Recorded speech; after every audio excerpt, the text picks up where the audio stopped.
பார்த்து கொண்டிருப்பது 24 news Tamil. 24 news Tamil செய்திகளுக்காக செய்தி வாசிப்பவர் வித்யா. பழனி புது ஆயக்குடி சந்தைப்பேட்டை அருகே அரசு பேருந்து நிற்காமல் செல்வதால் பொதுமக்கள் அவதிக்குள்ளாகின்றனர். திண்டுக்கல் மாவட்டம் பழனி புது ஆயக்குடி திண்டுக்கல் செல்லும் சாலை சந்தைப்பேட்டை அருகே 1000க்கும் மேற்பட்ட குடும்பங்கள் வசித்து வருகின்றனர். இவர்கள் விவசாய தொழில் நம்பி வாழ்ந்து வருகின்றனர். குழந்தைகள் பள்ளிக்கு செல்வதற்கு பொதுமக்கள், அரசு அலுவலகங்கள், மருத்துவமனை முக்கிய தேவைக்காக பழனி நகரத்திற்கு செல்ல சரியான நேரத்தில் பேருந்துகள் அந்த இடத்தில் நிற்காத காரணத்தால் அவதி அடைகின்றனர்.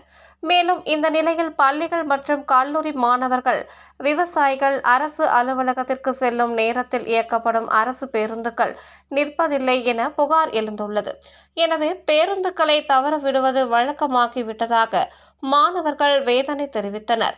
மேலும் இரவு நேரங்களில் அந்த இடத்தில் பேருந்து நிற்காத காரணத்தால் 1/2 கிலோமீட்டர் அப்பால் சென்று பயணிப்பது தொடர் கதையாகவே உள்ளது என கூறுகின்றனர்.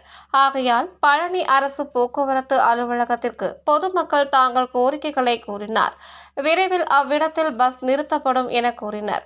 இந்நிகழ்வில் களஞ்சியம், செல்வம், ஈஸ்வரமூர்த்தி, சுந்தரம், சங்கரபாண்டி, பழனிசாமி மற்றும் ஊர் பொதுமக்கள் கலந்து கொண்டனர். 24 நியூஸ் தமிழ் செய்திகளுக்காக திண்டுக்கல் மாவட்ட செய்தியாளர் ஆசிக் அலி.